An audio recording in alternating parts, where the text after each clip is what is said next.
Hello everyone, welcome to this edition of the 6 p.m. primetime newscast over Equinoxe Television. Thank you for joining us. We are Equinoxe Television.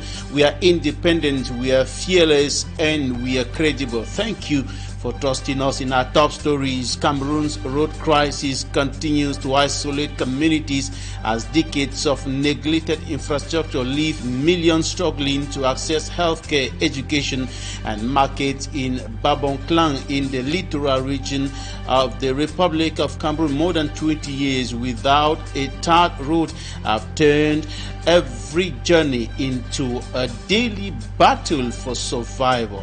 And we're also talking about internally displaced persons who are facing a serious problem of what civil society leaders have qualified as negligence.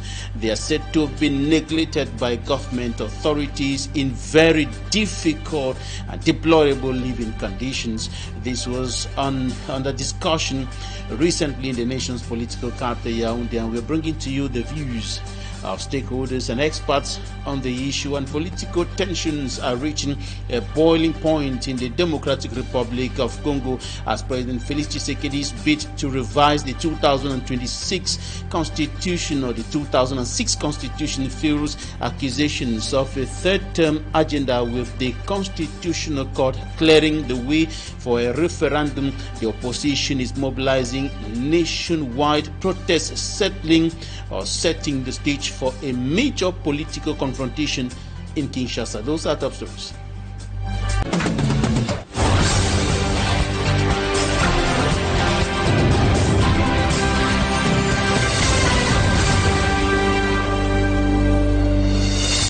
Once more, thank you for joining us in this edition of the 6 p.m. primetime newscast over Equinoxe Television. We begin with issues concerning internally displaced persons in the Republic of Cameroon who are facing a situation of a disturbing situation. They are living in a very deplorable situations across the country. Many of them fled violence, notably in the crisis-stricken northwest and southwest regions of the country, and are living in all the areas, including urban centers like Yaoundé and Douala, in deplorable conditions, facing a lot of challenges, and they're said to have been neglected by the government authorities. Details in this report. Those challenges facing internally displaced persons, IDPs, came under review at the Faculty of Law and Political Science of the University of Yaoundé too. From broken social ties and family links to shattered economic and survival patterns and compromised access to legal protection, experts say internally displaced persons, IDPs, are more exposed and vulnerable, well beyond the need for humanitarian assistance. Vulnérabilité qui dépasse largement la seule urgence humanitaire. They agree that the protection of IDPs is becoming increasingly complex and worrying, exacerbated by difficulties in accessing civil status documents and judicial identity. Priver une personne de son identité juridique. Elle peut empêcher un enfant d'être inscrit à une école. Jan Bonzon, regional head of the International Committee of the Red Cross for Central Africa, says the loss of judicial identity has an enormous negative impact on IDPs. Perte d'un acte de naissance. The loss of a birth certificate, a marriage certificate, or other documents can deprive an individual of access to judicial identity, hinder a child from gaining admission into school, delay access to justice, and compromise voluntary return or social integration.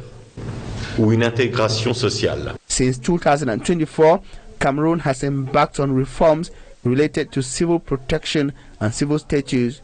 These were also discussed in Yaoundé during the debate.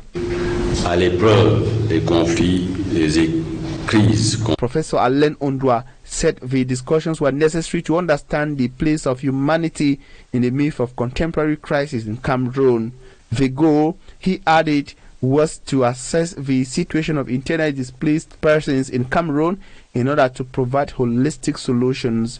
Jan Bonzon also described the innovations contained in the reforms in civil status and civil protection introduced by Cameroon as encouraging and timely. The same, he said, goes for the law relating to civil protection. Intéressantes. Created in 2014 within the Faculty of Law and Political Science of the University of Yaoundé 2, the Center for International and Community Studies organizes debate on key and pressing issues. This time, the focus was on internally displaced persons who are living the harsh realities across the nation Cameroon.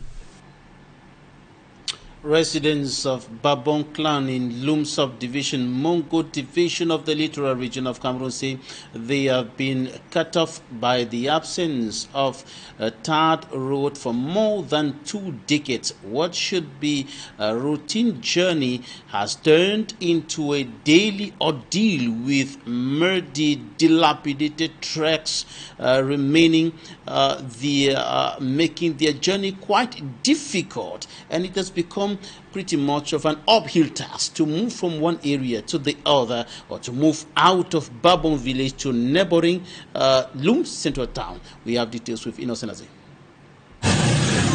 For more than 2 decades, residents of Babon clan in Loum subdivision have lived in isolation, cut off by roads that have become nearly impassable.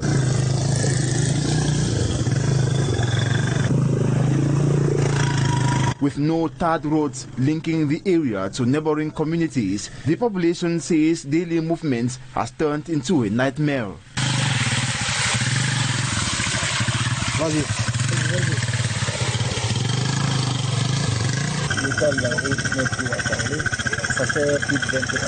Only narrow, muddy roads and footpaths lead into the village. During the rainy season, vehicles can no longer access Babong from Mabombe, leaving motorbikes as the only means of transport. C'est déplorable. Les voitures ne viennent pas chez nous. Nous sommes avec les motos. According to the traditional ruler, even the divisional officer's convoy was once forced to stop short of the village because of the deplorable state of the roads.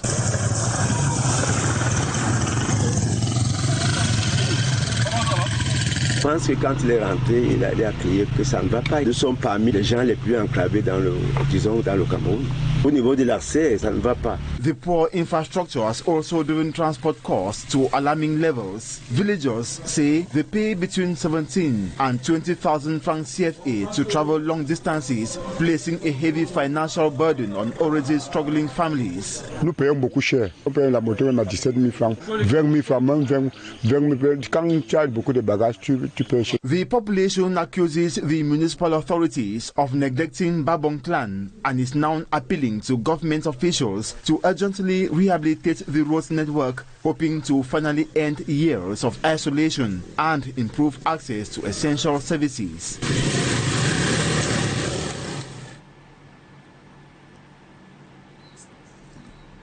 The African Movement for New Independence and Democracy, Manidem political party, has unveiled its new executive team with Valentin Docmo taking over as party president following the death of Anise Kane. The party also reaffirmed its commitment to defending the freedoms of Cameroonians and announced its readiness for the upcoming municipal and legislative elections.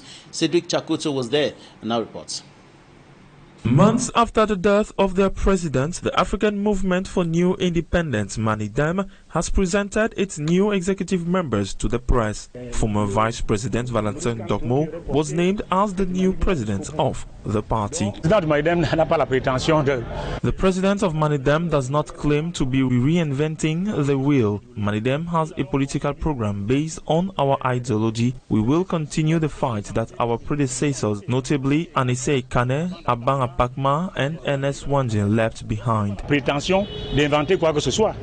reshuffle comes nearly 8 months after the death of former leader Georges Anise Kane, arrested in the aftermath of the October 2025 presidential elections and died in detention. Speaking to the press, the party reiterated its ambition to bring back peace and harmony in the country with all Cameroonians. We would like to stand on the state platform that has been decided by the former president, to continue to work with other political forces, to also reshuffle Union for Change, and to work with Cameroonians, because people should know that Union for Change is a deal between political parties and Cameroonians, not just between political parties themselves. So it's a deal between the parties and all Cameroonians. So we believe that we continue with Union for Change in order to make Cameroonians stand up and fight for their rights. With municipal and legislative elections approaching, the Manidem party also affirmed its will to participate in the upcoming polls. We are out in order